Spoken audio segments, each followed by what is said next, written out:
안녕하세요. 새법률 산책 김칠아입니다. 여러분은 극장에 얼마나 자주 가시나요? 한국인의 연평균 영화 관람 횟수는 4.12편으로 세계에서 가장 높은 수준입니다. 이렇게 우리나라는 영화 강국 대열에 당당히 올라섰지만 정작 그 안을 들여다보면 행복하지 못한 사람들이 많습니다. 바로 영화 산업 노동자들의 이야기인데요. 이들을 지원하기 위한 국회의 노력과 성과, 그리고 그 밖의 영화 산업 진흥을 위한 내용들, 오늘 첫 코너 입법 전망대에서 점검해 보겠습니다. 아시아 최고 영화제로 평가받는 부산 국제영화제의 주최국이라는 위상. 국제 무대에서 당당히 주역으로 활약하며 인정받는 우리 영화 배우들. 그리고 해외 자본의 러브콜을 받으며 세계 무대에서 활동 중인 우리 영화 감독들. 게다가 한국이 헐리우드 대형 블록버스터의 촬영지로도 등장하는 등 우리나라 대표 문화산업으로 성장해온 영화. 하지만 정말 그냥 기본적인 생활비를 받지를 못한 상태였기 때문에 그 외에 다른 일을 잡을 수밖에 없었고, 우리 영화 산업의 발전을 저해하는 영화 산업 노동자들의 열악한 처우 문제. 그 밖에 영화 산업 진흥을 위해 필요한 지원과 그간 국회의 관련 입법 성과를 살펴봅니다.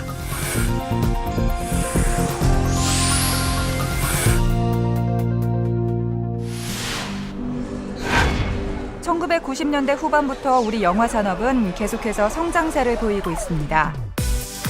특히 지난해에는 영화 산업 매출이 2조 원을 돌파했는데요. 2011년 이후 계속해서 증가한 수치입니다. 이는 극장 매출, 디지털 온라인 시장, 해외 수출 등 전 분야에서 매출이 고루 늘어났기 때문인 것으로 분석됩니다. 대형 영화도 늘어나 해마다 관객 수 1,000만을 넘는 대작이 탄생하고, 이에 따라 주연 배우들의 몸값은 수억 원을 호가하고 있습니다. 하지만 정작 영화산업 종사자들의 처우는 크게 달라지지 않고 있는데요. 지난해 영화 스태프 근로환경 실태조사에 따르면 영화 스태프들의 연평균 소득은 약 1,445만 원으로 월 평균 120여만 원. 가구당 최저 생계비에도 못 미치는 수준입니다. 게다가 이들의 한 주간 총 노동시간은 71.8시간에 이르는데, 이는 근로기준법이 정한 초과 근로시간 제한인 12시간을 무려 19.8시간이나 초과한 수치입니다. 이뿐만 아니라 스태프들은 이렇게 장시간 근로에도 연장, 야간, 휴일 근로수당을 받지 못하고 있습니다. 영화 스태프들의 평균 임금 조사를 해년마다 하고 있는데요. 제일 하부 스태프들 같은 경우에는 최저임금 이하 한 500만 원 정도 수준도 못 미치는 경우도 있다. 그리고 상위 스태프들의 경우에도 월별로 환산했을 때는 도시근로자 평균 임금보다 월등히 낮은 수준으로 이 스태프들의 저임금 구조가 고착화되어 있다는 것이고요.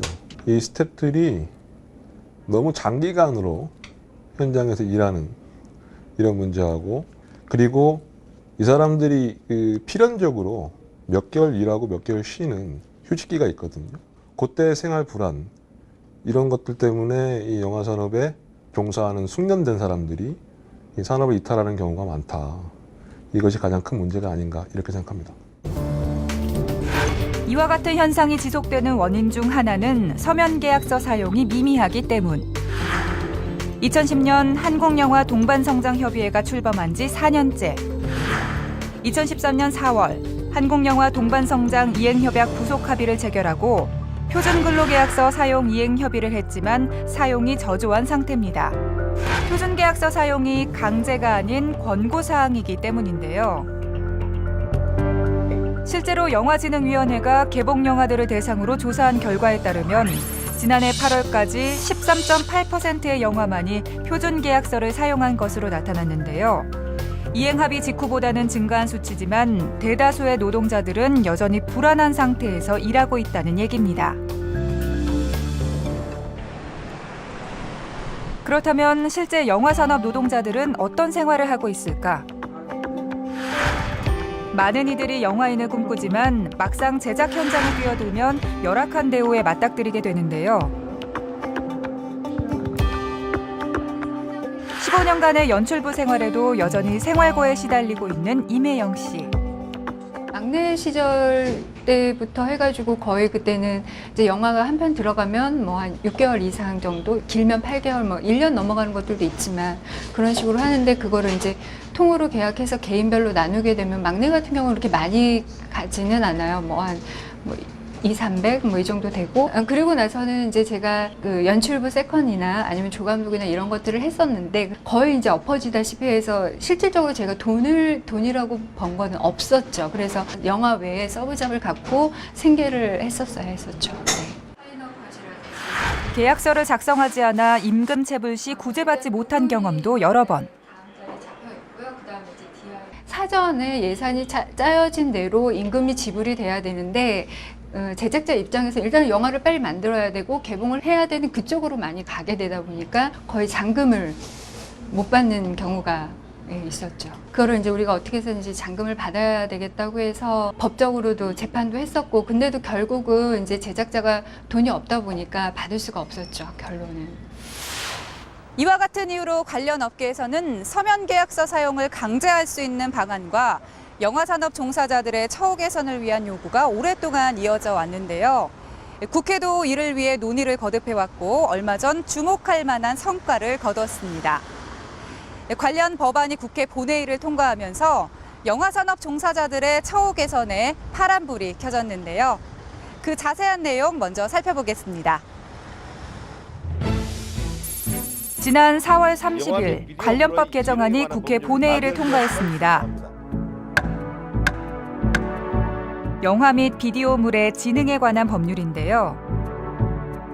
우리 영화가 뭐 굉장히 많이 발전한 건 사실이고 결국은 우리 영화 산업의 어떤 우리가 진흥을 해야 되겠습니다. 그런데 체계적인 진흥을 해야 된다고 봐요. 그래서 영화 산업의 발달을 위한 어떤 생태계를 우리가 정비를 해야 되겠다. 영화를 제대로 제작하려면 이 제작진에 대한 정당한 보상이 필요한데 우리 영화 산업 종사자들이 현장에서 상당히 열악한 상태에 있습니다. 이런 현장에서의 문제들을 좀 해소하기 위해서 표준 계약서를 쓰도록 하고 정부가 이제 영화 지원 사업을 할 때 프로젝트를 할 때 그 표준 계약서 그 확산 여부와 연계하는 이런 내용도 담고했습니다.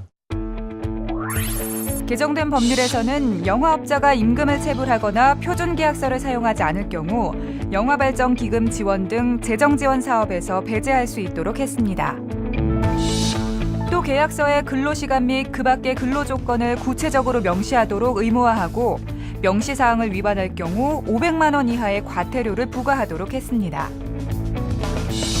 또한 앞으로는 영화산업의 진흥과 영화 근로자의 근로환경 개선을 위해 영화노사정협의회를 구성할 수 있게 되고 노사정협의회에서는 영화 근로자의 표준 보수 지침을 마련해 보급하게 됩니다.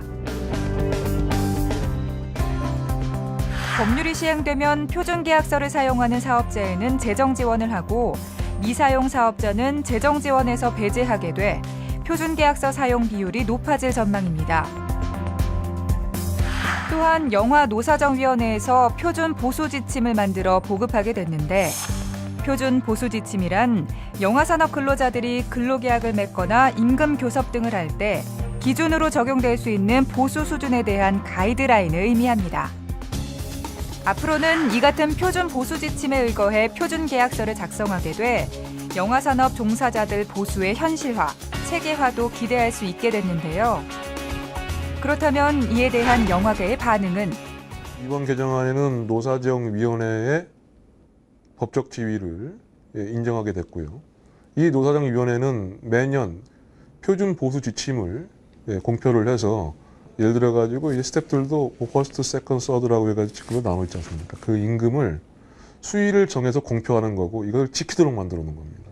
저희가 이 노사정위원회라고 하는 곳에서 이 업무를 정상적으로 수행한다라고 하면 충분히 강력한 제재, 강제성을 지닌 제재와 비슷한 효과를 가질 수 있겠다. 그리고 마지막으로 임금 체불이 있었을 때 영화진흥기금이나 운산법에 의거에서 만들어진 공적 펀드에도 체불 회사에 대해서는 제재할 수 있게 이 개정이 돼서 체불 문제에 대해서도 충분히 예방할 수 있는 시대가 열린 거 아니냐라고 기대하고 있습니다. 영화계는 오랜 논의 끝에 통과된 법률에 영화산업 노동자들을 위한 내용이 다수 포함돼 있어 법 개정을 반기는 분위기입니다. 한편 개정된 법률에는 종사자들의 근로환경 개선을 위한 내용 외에도 영화 및 비디오 산업 진흥을 위한 내용도 다수 포함되어 있는데요. 그 밖에 법률의 주요 내용들 함께 살펴보겠습니다. 개정된 법률에는 총 4개의 관련 법안이 반영됐는데요. 그중 지역영상위원회 설치 및 영상물 촬영 지원에 대한 내용도 개정된 법률에 포함됐습니다. 문화가 보편성을 갖듯이 이 영화 산업 또 영상물에 관련한 것도 우리 국민 모두가 향유할 수 있어야 된다고 생각합니다. 그렇기 때문에 현재 그 영상위원회가 각 시도에 설치돼서 그 지역의 특성에 맞는 여러 가지 영상물도 제작하고 또 그 지역 주민들과 함께 이런 영화 산업에 참여시키는 작업을 하고 있다고 봅니다. 이번에 법 개정이 이루어지면서 이 설치되어 있는 위원회가 법적으로 보호받고 지원받을 수 있는 근거가 확보된다면은 전국적으로 곳곳에서 지역 곳곳에서 여러 가지 혜택들을 누릴 수 있을 거라고 생각을 합니다. 또 주요하게는 어벤져스2 요즘 굉장히 흥행 인기가 있는데 국내에서 그 상암동에서도 로케이션 촬영을 했었거든요. 주요 영상물들을 각 시도의 지자체에서 그 지역에서 촬영할 수 있도록 좀 유치하고 또 지원해서 하는 것들, 이런 거에 대한 또 조직을 만들고 활동할 수 있는 재정에 대한 지원하는 것, 이런 것들이 이번에 법 개정에 담겨져 있습니다. 개정된 법률에는 지역영상위원회 설치 및 지원, 국가 및 지방자치단체의 영상물 촬영에 필요한 지원에 관한 내용이 포함됐습니다. 또한 이번 법 개정으로 영화산업 종사자들이 안심하고 제작에 전념할 수 있는 토대가 마련됐는데요. 개정된 법률에서 영화사업자에게 안전사고로부터 근로자를 보호하는 조치를 하도록 하고 이에 대한 국가의 재정 지원 근거도 규정했습니다. 이와 함께 영화 관련 직업훈련, 교육사업 등의 재정 지원에 대한 내용도 담고 있는데요. 이로 인해 앞으로는 영화 관련 실무 교육을 위한 교육비 지원도 늘어날 것으로 보입니다. 처음으로 영화산업 노동자들의 보수 지침에 대한 근거를 마련한 이번 법 개정. 영화인들이 정당한 대우를 받으며 일에 매진해 계속해서 영화산업의 든든한 토대가 되어주길 기대하겠습니다. 영화 산업은 우리나라가 세계적으로 유명한 그 영화 상을 타는 것으로 시작을 해서 또 유명 스타도 있습니다만 또 더욱더 중요하게는 한류의 그 한 축을 담당하고 있다고 생각을 합니다. 그러나 그것이 반짝하는 그런 인기 상품이 아니라 지속적인 그 영화 산업의 발전을 위해서는 법의 개정들과 아울러서 세계적으로 빠른 속도로 변화하고 있는 영상 변화 속도를 따라잡아야 됩니다. 그래서 그 제작 환경의 변화라든지 그 영상물을 갖다가 우리가 일반 대중과 함께 할 수 있는 그런 다양한 기기를 갖다가 지원할 수 있는 그런 제작 여건 환경 지원에 따른 법안들이 또 디지털 시대를 맞이한 그런 좀 더 현대화된 방식으로의 보완들이 필요하다고 생각합니다.